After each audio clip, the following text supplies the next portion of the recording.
오늘 이야기는요, 에너지 업계에서 벌어진 다윗과 골리앗의 싸움에 가깝습니다. 아, 비유가 재밌네요. 원자력, 또 전력망 기술하면 종주국이라 불리는 프랑스, 이탈리아가 있잖아요. 그렇죠. 거인들이죠. 바로 이 거인들을 상대로 한국의 한 공기업이 아주 영리한 방식으로 승리를 거둔 소식입니다. 바로 한국전력, 한전 이야기군요. 네, 한전이 파키스탄의 미래 전력망을 책임질 핵심 인재들을 교육하는 이 대규모 사업을 따냈다는 내용인데요. 사실 처음 들으면 교육 사업 하나 수주한 게 뭐 그렇게 대단한 일인가 할 수도 있어요. 맞아요. 저도 처음엔 그랬어요.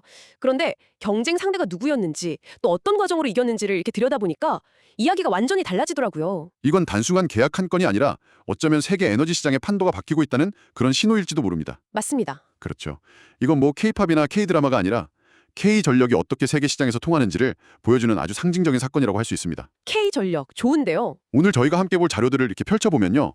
단순 보도자료만 있는 게 아니거든요. 네. 경쟁사였던 프랑스 전력공사, EDF의 내부 사정을 다룬 기사도 있고요. 파키스탄의 에너지 현실을 분석한 정보 보고서까지 포함되어 있어요.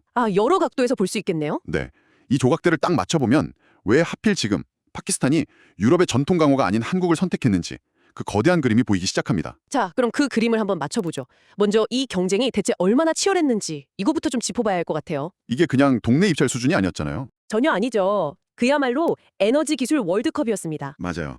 아시아개발은행 ADB가 주관한 국제 입찰이었는데요. 네. 프랑스의 EDF, 이탈리아의 CSI처럼 이름만 들어도 알만한 세계적인 전력기관들, 정말 쟁쟁하네요. 이런 기관들을 포함해서 총 9개국 11개 기관이 뛰어들었습니다. 이 회사들이 지난 10여 년간 전 세계 에너지 컨설팅 또 교육 시장을 장악해온 절대 강자들이에요. 그런데 평가 결과를 보면 더 놀랍습니다. 자료를 보니까 ADB의 자격 기반 종합심사라는 평가에서 기준 점수가 750점인데 네, 750점이죠. 한전이 몇 점을 받았는지 아세요? 몇 점이었죠? 무려 891점입니다. 와, 이건 그냥 이긴 게 아니라 말 그대로 압도적인 차이로 눌러버린 수준인데요. 이 점수가 뭘 의미하는 걸까요? ADB 같은 국제개발은행의 평가는 굉장히 깐깐합니다. 그렇죠. 가격만 싸다고 되는 게 아니라 기술력, 사업 수행 능력, 과거 실적, 그리고 교육 프로그램이 얼마나 구체적인지 이런 걸 종합적으로 보거든요. 891점이라는 점수는 운이 좋았다 이게 아니고요. 모든 면에서 경쟁자들보다 월등했다는 객관적인 증명서나 다름없습니다. 하나의 증표 같은 거군요. 네, 특히 파키스탄의 에너지 미래를 책임질 인재를 키우는 그런 중차대한 사업인 만큼 ADB가 그만큼 한전의 역량을 높이 평가했다 이런 뜻이죠. 그렇군요. 그럼 그 파키스탄의 핵심 인재들이 한국에 와서 대체 뭘 배우게 되는 건가요? 교육 내용도 상당히 구체적으로 나와 있더라고요. 네, 올해 4월부터 9월까지요. 파키스탄 전력 분야 공무원하고 엔지니어 한 80여 명이 한국의 한전 인재개발원으로 연수로 오게 됩니다. ESS니 VPP니 하는 어려운 용어들이 좀 있던데요? 바로 그겁니다. 예를 들어서 ESS는 에너지 저장 장치인데 에너지 저장 장치. 네, 쉽게 말해서 거대한 보조 배터리라고 생각하시면 돼요. 보조 배터리요? 네, 햇빛이 강할 때 태양광으로 만든 전기를 저장해 뒀다가 밤에 꺼내 쓰는 기술이죠. 아하. 또 VPP, 가상발전소라는 건 여기저기 흩어져 있는 작은 태양광 패널이나 전기차 배터리 같은 것들을요, IT 기술로 싹 묶어서 마치 하나의 큰 발전소처럼 운영하는 기술을 말합니다. 와, 신기하네요. 전부 미래 에너지의 핵심 기술들이죠. 아하. 그러니까 단순히 전기를 만드는 법 이게 아니라 변덕스러운 재생에너지가 늘어나는 미래에도 전력망을 안정적으로 운영하고 관리하는 법 이걸 가르쳐준다는 거네요. 정확합니다. 그리고 이론 교육에만 그치지 않는다는 게 더 중요해요. 현장 교육도 있나요? 네, 교육생들이 직접 제주의 한림해상풍력단지나 최첨단 HVDC 변환소 같은 곳을 방문해요. 와, 직접 보는 거네요. 이건 파키스탄 엔지니어들 입장에선 자신들이 앞으로 만들어가야 할 미래 전력 시스템의 완성된 모습을 자기 눈으로 직접 보는 것과 같습니다. 책으로 100번 읽는 것보다 훨씬 강력한 경험이죠. 그렇죠. 여기서 정말 궁금한 게 생깁니다. 프랑스 EDF 같은 회사는 원자력 기술부터 시작해서 전력 분야에서 정말 어마어마한 기술력을 가진 회사인데 그렇죠. 도대체 한전이 어떻게 이긴 걸까요? 단순히 교육 프로그램이 더 알차서였을까요? 아니면 우리가 모르는 무슨 비장의 무기라도 있었던 걸까요? 말씀하신 그 비장의 무기가 있었습니다. 있었군요. 그런데 그 무기는 단순히 더 뛰어난 기술 하나, 이게 아니었어요. 바로 그 기술을 어떻게 제안했느냐, 그 차이였습니다. 어떻게 제안했느냐? 네, 여러 기사에서 공통적으로 지목하는 핵심이 바로 차세대 배전 운영 시스템, ADMS라는 건데요. ADMS요? 그게 뭔가요? 비유를 하자면 이렇습니다. 재생에너지가 많아지는 전력망은요, 마치 조용한 도로에 갑자기 수많은 오토바이, 자전거, 드론이 제멋대로 끼어드는 복잡한 교통 상황과 같아요. 상상만 해도 정신없네요. 전체 흐름이 엉망이 되기 쉽죠. ADMS는 하늘 위 관제탑에서 이 모든 상황을 실시간으로 지켜보면서 신호등을 제어하고 차선을 유도해서 교통 흐름을 최적화하는 최첨단 교통 관제 시스템 같은 겁니다. 차들이 아무리 복잡하게 얽혀도 도시 전체가 마비되지 않게 막아주는 거죠. 와, 비유가 귀에 쏙 들어오네요. 그러니까 한전은 우리한테 이런 최첨단 교통관제 시스템이 있어요 라고 그냥 자랑만 한 게 아니군요. 바로 그 지점이 이번 승리의 핵심입니다. 한전은 지금 당신들 파키스탄의 가장 큰 골칫거리가 바로 이 복잡해지는 교통 문제 아닙니까? 아, 문제를 짚어줬군요. 우리가 그 문제를 해결해줄 유일한 해답을 가지고 있습니다. 이렇게 콕 집어서 제안한 겁니다. 아, 이건 단순한 기술 판매가 아니라 상대방의 문제를 진단하고 맞춤형 해결책을 제시하는 일종의 컨설팅 영역이죠. 그렇군요. 프랑스나 이탈리아는 아마 자신들의 표준화된 아주 우수한 교육 프로그램을 전면에 내세웠을 가능성이 높아요. 하지만 한전은 파키스탄의 가장 아픈 곳을 정확히 짚어낸 거죠. 듣고 보니 이런 성공이 하루아침에 뚝 떨어진 게 아니라는 생각도 듭니다. 이런 맞춤형 제안을 할 수 있었던 것도 결국 그동안의 경험이 쌓였기 때문 아닐까요? 바로 그 경험이 눈에 보이지 않는 결정적인 자산이었던 거죠. 국제 입찰에서는 우리가 이걸 잘할 수 있습니다 라고 말하는 것보다 우리가 이런 걸 이렇게나 많이 잘 해왔습니다 라는 증거를 보여주는 게 훨씬 강력하거든요. 그렇죠. 실적이 중요하죠. 네, 한전인재개발원은 2003년 필리핀을 시작으로 무려 20년간 41개국 1,400명이 넘는 해외 인재들을 교육해온 실적이 있습니다. 이 트랙 레코드 자체가 엄청난 신뢰를 준 거죠. 20년의 경험이라니 정말 대단하네요. 특히 주목할 점은 최근의 변화입니다. 작년에는 인도네시아, 스리랑카, 방글라데시를 대상으로 먼저 교육 사업을 제안해서 성공적으로 수행했어요. 아, 먼저 제안을 했다고요? 네, 이건 굉장히 중요한 변화인데 예전처럼 누가 와서 교육해달라고 요청하기를 기다리는 그런 수동적인 조직이 아니라 네. 이제는 시장의 필요를 먼저 읽고 당신들 이런 교육이 필요하지 않습니까? 라고 먼저 사업을 만들어내는 능동적인 조직으로 체질이 바뀌고 있다는 걸 보여주는 대목입니다. 그렇군요. 판을 잇는 능력이 생긴 거네요. 자, 그럼 이제 시야를 더 넓혀서 이 사건이 가지는 더 큰 의미를 좀 파헤쳐보죠.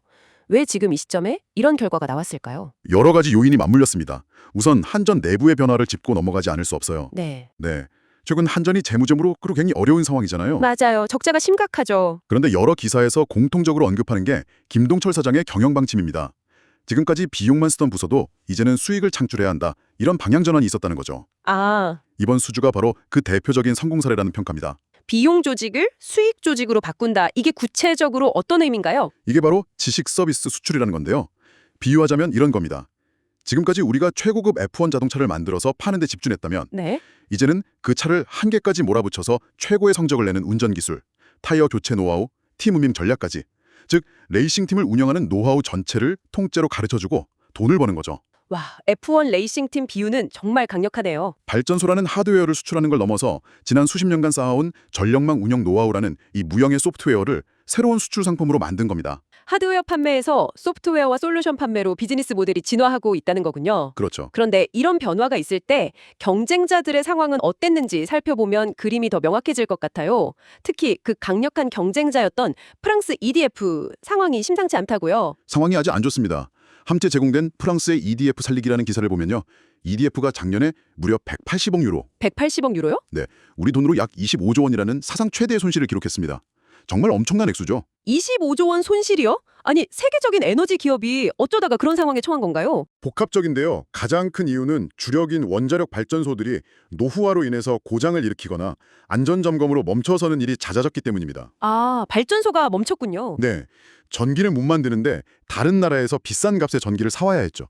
게다가 프랑스 정부가 물가 안정을 위해 전기요금을 강력하게 통제하는 바람에 네. 생산 원가보다 싸게 전기를 팔아야 하는 구조적인 문제까지 겹쳤습니다. 결국 정부가 나서서 EDF를 살리기 위해 막대한 자금을 지원해주는 상황에 이르렀죠. 정말 극적인 대비네요. 한쪽에서는 국가가 나서서 기업을 살려야 하는 상황인데 다른 한쪽에서는 국제 경쟁에서 기술력을 인정받아서 새로운 수익을 창출하고 있는 거니까요. 바로 그겁니다. 이런 배경을 알고 나면 이번 수주가 단순히 계약 한 건이 아니라 한국 전력 시스템의 운영 효율성과 안정성이 지금 심각한 위기를 겪고 있는 유럽의 전통적인 모델보다도 뛰어나다. 아, 이걸 국제적으로 공인받은 사건으로 보이게 되죠. 여기에 마지막 퍼즐 조각이 남아있는 것 같습니다. 바로 고객인 파키스탄의 절박한 상황이죠. 맞아요. 파키스탄 국가협력 전략 보고서를 보니까 정말 충격적인 숫자가 하나 있더라고요. 파키스탄의 전력 손실률이 17%에 달한다는 건데요. 그 17%라는 숫자가 파키스탄의 모든 문제를 압축해서 보여줍니다. 이게 얼마나 심각한 거냐면요. 네. 발전소에서 100이라는 전기를 만들어서 보내면 우리 집에 도착하는 건 83밖에 안 된다는 뜻입니다. 17은 어디로 가는 건가요? 나머지 17은 중간에 다 새어나가거나 도둑 맞아서 공중으로 사라져버리는 거죠. 참고로 한국의 송배전 손실률은 4%가 채 안 되는 세계 최저 수준입니다. 상상이 안 되네요. 우리가 내는 전기요금의 거의 5분의 1이 그냥 사라져버린다는 뜻이니까요. 나라 경제가 제대로 돌아갈 수가 없는 구조죠. 그렇겠네요. 네, 만성적인 전력 부족으로 공장이 멈추고 국민들은 하루에도 몇 시간씩 정전을 겪는 게 일상입니다. 아, 그래서 파키스탄 정부는 비전 2025라는 국가 장기 개발 계획에서 에너지 인프라 확충을 최우선 과제로 내걸었습니다. 그럴 수밖에 없겠네요. 이런 절박한 상황에서 세계 최고 수준의 안정적인 전력망 운영 노하우를 가진 한전은 그들에게 가장 필요한 기술과 지식을 가진 그야말로 최적의 파트너였던 셈입니다. 그 ADMS 기술과 낮은 손실률의 운영 노하우, 이게 파키스탄의 가장 아픈 곳을 긁어줄 수 있는 명약이었던 거군요. 바로 그거죠. 오늘 이야기를 종합해보니 이 승리는 정말 여러 겹의 이야기가 쌓여서 만들어진 결과물이네요. 그렇죠. 파키스탄의 아픈 곳을 정확히 짚어낸 맞춤형 컨설팅 제안, 20년간 쌓아온 글로벌 교육 경험이라는 신뢰 자산, 그리고 비용 조직을 수익 조직으로 바꾸려는 내부 혁신의 의지. 네, 이 세 가지가 완벽한 삼박자를 이룬 것 같습니다. 거기에 더해서 경쟁국 에너지 기업들이 내부 문제로 흔들리는 외부 환경까지 딱 맞아떨어지면서 K전력의 기술적 우수성을 전 세계에 알리는 절호의 기회가 된 것이죠. 네, 앞서 말씀드린 그 F1 레이싱팀 비유처럼 이제 우리는 자동차, 즉 발전소뿐만 아니라 레이싱팀 운영 시스템 전체를 수출하는 새로운 시대의 문을 열고 있는 겁니다. 정말 의미심장한 변화의 시작처럼 들립니다. 네, 그래서 여기서 우리는 한 걸음 더 나아간 질문을 던져볼 수 있습니다. 어떤 질문일까요? 단순히 발전소를 더 짓는 경쟁을 넘어서 각 나라의 복잡한 전력 시스템을 안정적으로 운영할 운영체제, 즉 OS를 수출하는 경쟁이 본격화될지 모릅니다. 마치 스마트폰 시장에서 하드웨어 경쟁을 넘어 안드로이드나 iOS 같은 OS가 시장의 표준을 장악하는 것과 비슷한 구도가 펼쳐질 수 있다는 말씀이시군요. 정확한 비유입니다. 스마트폰에 어떤 앱을 깔지는 OS가 결정하듯이 한 나라의 에너지 시스템에 어떤 기술과 표준을 적용할 때는 그 나라의 전력망 OS를 누가 장악하느냐에 따라 달라질 수 있거든요. 와... 이번 파키스탄 수주가 단순히 일회성 성공을 넘어 과연 K-파워 OS가 아시아를 넘어 새로운 글로벌 표준으로 자리 잡는 그 거대한 흐름의 출발점이 될 수 있을까요? 이 질문을 청취자 여러분께서 한번 생각해 보시면 좋겠습니다.